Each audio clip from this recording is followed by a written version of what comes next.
गेला, भक्तांनी शेंड्या का ठेवायच्या आहे ना, हा प्रश्न विचारला ना, तर शिका याच्यासाठी ठेवले जाते शेंडी विशेष करून, ती आध्यात्मिक जी शिक्षा आहे शिष्याचं प्रतीक करते आणि त्याच्यातून मेधा म्हणजे बुद्धी त्याचं होते. जसं नारद मुनीला एखादा प्रश्न अँटिना लोक म्हणतात नाही, तर ती ज्ञान घेण्याचं हे साधन आहे. त्यानंतर एक शिष्य शिक्षा प्रदान करणार म्हणून शिका ठेवल्या जाते.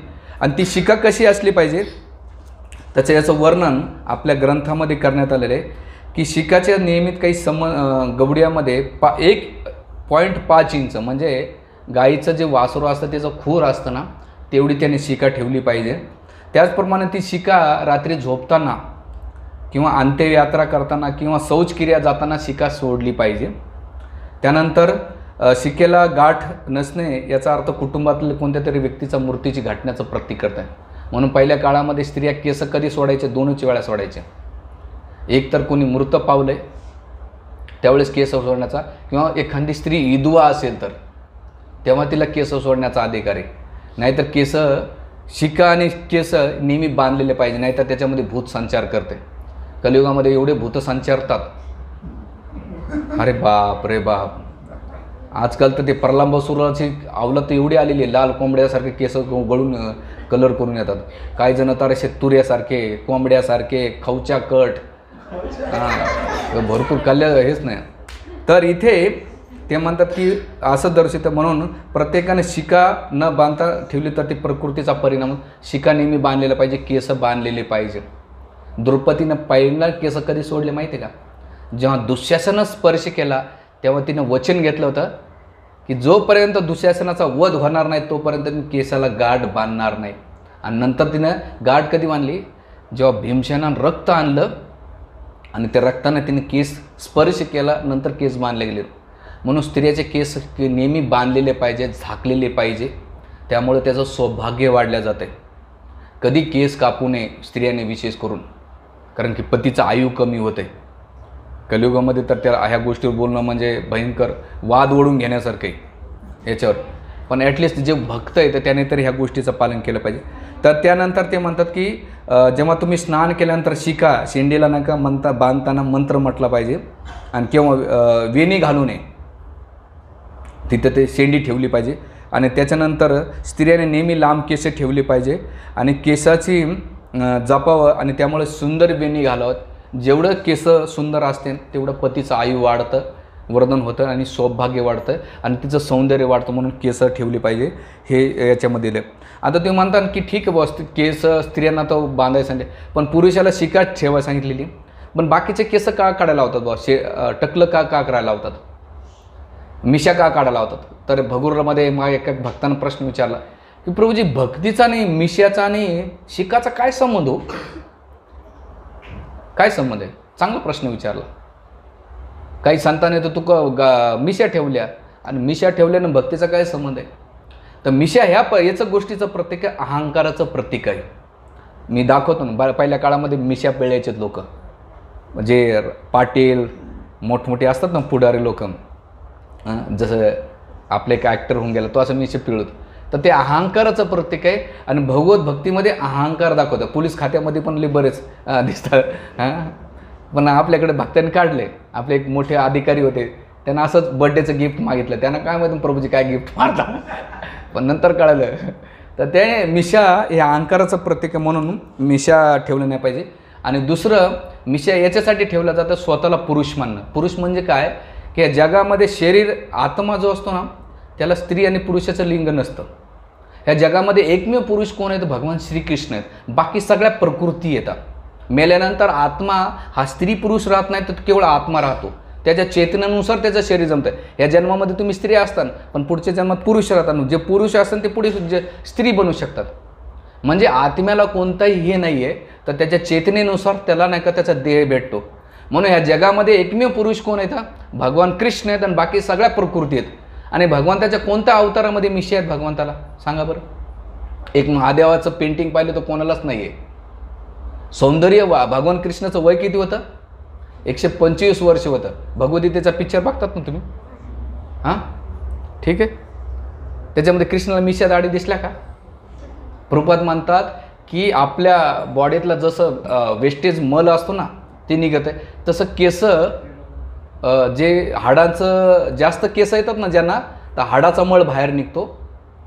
आणि काही लोकांना घाम जास्त येतो, तो हाडाचा मळ घामाच्या माध्यमातून, मग शरीरातून 2 प्रकारचा मळ निघतो, एक घामाच्या माध्यमातून, एक हाडाच्या माध्यमातून निघतो.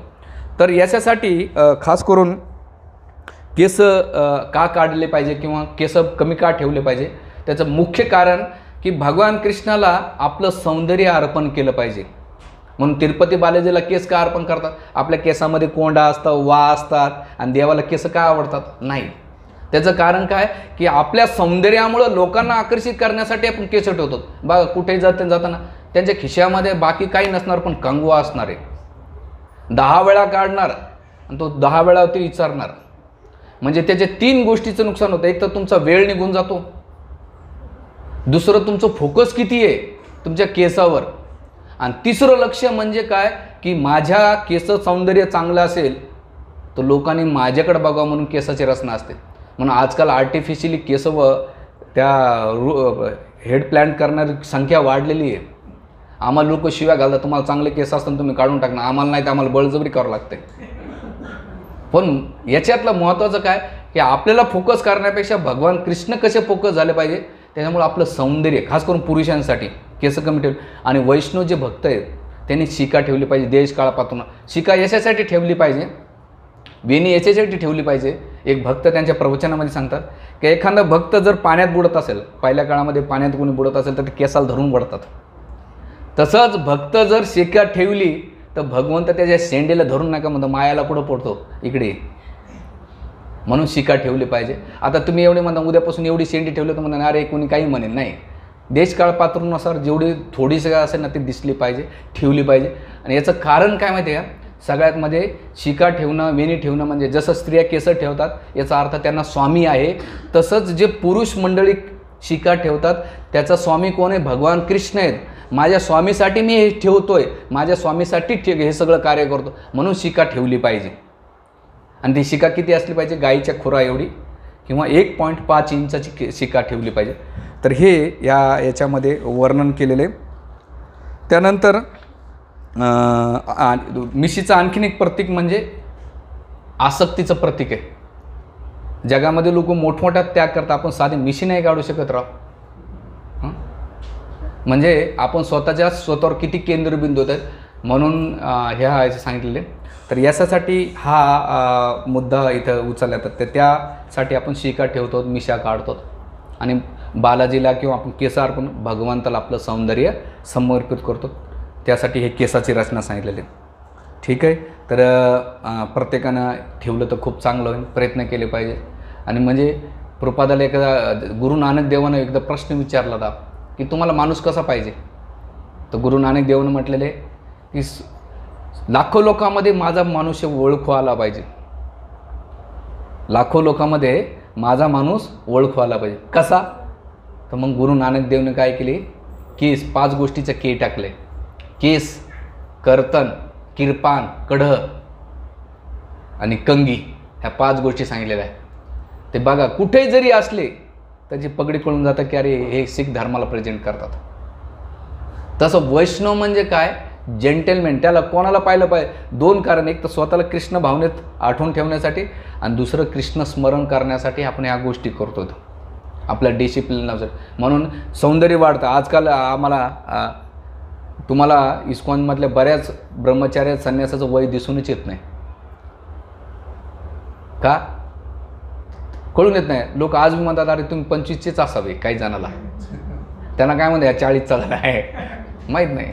पण आता ते पुरुषाला म्हणजे आता तुम्हाला जॉब करावं लागतं, यावासनुसार तुम्हाला केस ठेवणं गरजेचं, पण कमी ठेवले पाहिजे.